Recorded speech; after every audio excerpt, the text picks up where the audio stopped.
And we're joined now by State Senator Eric Brakey, now the Republican nominee for U.S. Senate. Thank you so much for being here. I'm glad to be here. Thank you for having me. And let's go ahead and jump into sort of a biographical question, autobiographical question. What motivated you? Why did you want to run for office? Well, you know, for me, I got involved as a young person looking and seeing so many of the problems that are being left behind for future generations. You know, we have $21 trillion in debt right now on the national level. And Angus King, who I'm running against for this U.S. Senate race when he was governor of the state, left the state of Maine $1 billion in the hole. We've been struggling to dig out of that, and he's continuing to dig us into a deeper hole on the national level. $21 trillion in debt, $113 trillion in unfunded liabilities. That's a bill of $1.1 million for every single American and Maine taxpayer. It has gone on for so long that we're in deep trouble. And not only is government taking our money that we earn away from us, but they're also taking away our very right to choose, our freedoms and liberties in our personal lives. Ultimately, I want Washington, D.C. to leave us alone. I think that Maine people, we can make our own choices. We can find solutions that work best for our problems. But we have this city 500 miles away, Washington, D.C., that wants to come up with one-size-fits-all solutions for all the hundreds of millions of people that live in this country. It's not working. We need to let Maine people make choices for Maine people. Let's go ahead and dig into some other issues as well. And this is one that you've been vocal about. Where do you stand on the issues of gun ownership, gun rights versus gun control? Well, of course, I was the sponsor and champion for constitutional carry here in the state of Maine. So I'm very adamant about the importance of our Second Amendment and our individual right to keep and bear arms. I think that's a fundamental component to a free society. You know, whenever we pass gun control laws, no matter how well intended they are, the absolute truth at the end of the day is that criminals don't care what laws we pass. You know, if a criminal is already willing to break the law and to do harm to others, they're not going to stop because some other law has been tacked on. Gun control policies ultimately disarm law-abiding citizens, and those are exactly the people we want to be armed and ready and trained to respond in the event of an emergency. You know, here we are in Maine, we have constitutional carry, we are one of the most pro-Second Amendment states in the country, and we're also the safest state in the country because the Second Amendment is very important to having a safe society. How about the opioid crisis? What's something that you would like to do maybe at the federal level to address the crisis? Well, first of all, I'll say as the Senate Chairman for the Health and Human Services Committee the last 4 years, I've been very adamant that we need to help people struggling with opiate addiction in any way that we can. And I've also been very adamant that we need to look at this as a health crisis, not a criminal justice crisis. We're not going to fix this problem by locking people who are suffering with addictions in jail. I want to make sure that we are focusing more on getting people help, getting people treatment. And over the last 4 years as the Senate Chairman for the Health and Human Services Committee, that's exactly what I've focused on. Maine is one of a growing number of states that's approved recreational marijuana. Obviously, Maine approved medical marijuana 2 decades ago. Recreational marijuana. But some have said that rather than have a patchwork of laws across the country, maybe something should be done at the federal level to legalize or maybe not legalize. Where do you stand on that particular issue? Well, I think the problem at the federal level is that there's a one-size-fits-all solution. You know, in that there's this one-size-fits-all policy banning cannabis.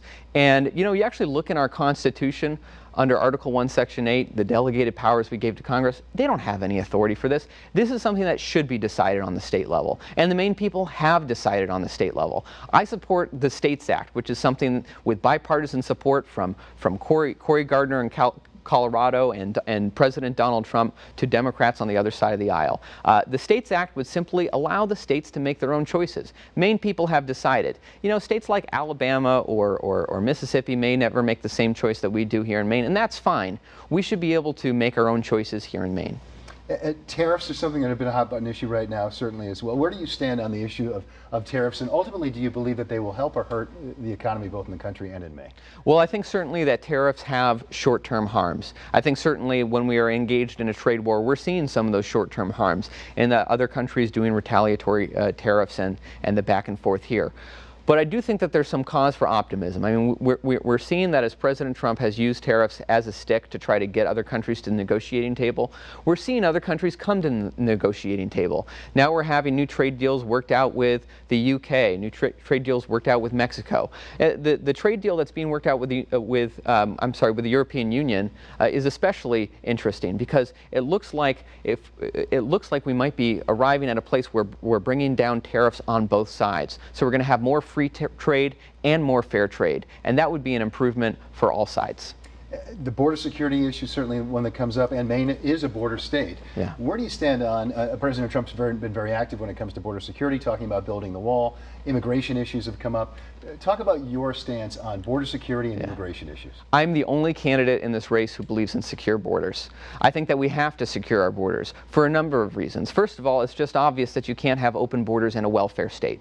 This is something that I have long advocated as Senate Chairman for the Health and Human Services Committee. I've actually worked to try to end all welfare benefits for illegal immigrants and for non-citizens. We have a hard enough time here in Maine taking care of our own people, our own most vulnerable, our seniors, those with severe intellectual disabilities and autism. We have wait lists for services, and yet people can arrive here from wherever they're coming from and sign up for welfare benefits paid for by Maine taxpayers on day one. That needs to change. So you can't have open borders in a welfare state. But we also need to, for preserving the political integrity of our country, we need to make sure that we have an immigration system that works for us, works to the benefit of the American people. And if we want to have compassion and help people across the world, we can do that in many ways without welcoming the whole world to come here to be able to vote in our elections and to sign up for welfare benefits. And let's bring this full circle. Last question is back to sort of a biographical question. What might be one thing that people don't know about Eric Brakey as they sort of decide how they want to vote and as they head into the polls? What's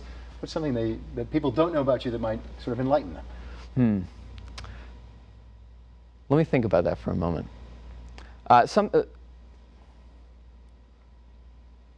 So something that people may not know about me is that my family goes back here in Maine for 10 generations. My family goes back in the town of New Gloucester for 5 generations. My parents met there in the 2nd grade. My dad fell in love with my mom instantly, but she didn't give him a chance until he made the high school basketball team. I really love this state.